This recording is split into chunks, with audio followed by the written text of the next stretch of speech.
They admitted to knowing that it was kind of a long shot. So this is kind of the Hail Mary to keep the district together.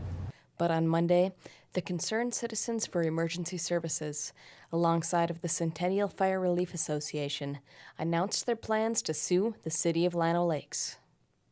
Because we believe the people of Lino Lakes deserve a chance to vote on the level of fire and medical services provided to them and their families. Their contention? That the city of Lino Lakes is ignoring their own city charter policies that allow residents to petition their city. The Minnesota Voters Alliance has jumped on board the suit and is named as one of the plaintiffs. Being a charter city, the citizens of Lino Lakes have many advantages. One of them is the right to initiate a petition to vote on making changes not only to the charter but to enact ordinances. The city took the advice of their lawyer when rejecting the petition last week, claiming that their decision was an administrative decision, which is not subject to a petition, and not a legislative decision, which is open to a petition. The Fire Relief Association and their council disagree and say that this suit has far-reaching impacts. It's important to everyone when we see a government violate the rule of law, and so that's why everyone should be interested in the outcome of this proceeding this week. They also say that the decision to leave the fire district was made hastily and without any real planning. The Lino City Council made this decision with no plan on how to build a new fire department, and they have no experience in firefighting.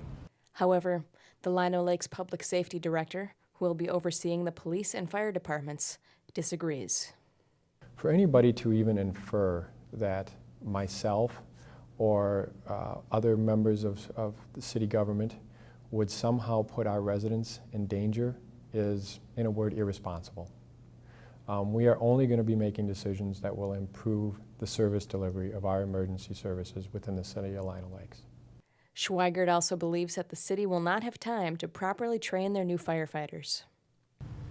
It takes a full year to train a new firefighter to just the basic level. And that's true for the rest of the departments in the county, who train their recruits through the Anoka County Fire Training Academy. Getting ready to pass the state firefighter test is a part of what they do, but they also learn about expectations, city government, and local fire department history. On top of the fire academy, their recruits go through EMT training and get trained in driving the fire engine. However, since Lino Lakes does not yet have a fire department recognized by the state of Minnesota, they are unable to participate in the fire academy. But they have found a local training option that moves firefighters through the training much faster.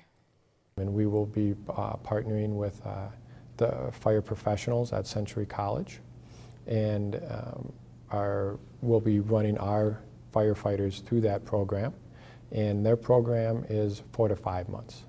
Director Swenson says they have also addressed one of the biggest concerns that he's heard, which is about potential fire response times. The Springstead report showed a very slow response time on the eastern part of the city, and that was based on building the second fire station on Birch Street in the area of West Shadow Lake Drive. The day that that was printed is the same day that I knew we wouldn't be building a station at the S-curves on Birch.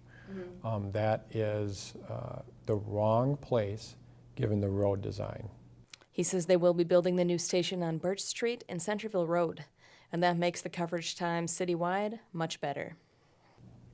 And as you can see from that response time map, it covers our entire city, and also addresses a gap in the current response time model for the Centennial Fire District on the south side of our city, which is one of the most densely populated areas of our city. The department continued to move forward this week, even as the lawsuit loomed in court. The cities of Lino Lakes, Circle Pines, and Centerville gathered to divide their assets. We'll take the 2010 Ford F-150 pickup. Choosing who would get to keep what when the planned dissolution happens in January of 2016.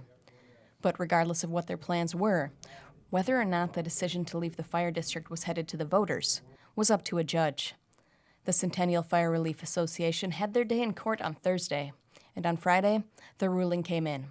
The judge agreed with the city of Lino Lakes and said that since leaving the fire district did not require the passage of an ordinance, the council's action was an administrative act, which is not subject to the petition. The judge's ruling concludes, Lino Lakes voters do have the ability to affect their membership in the Centennial Fire District, but that ability lies in their capacity to elect members of the City Council, not by assuming the day-to-day administration of city affairs.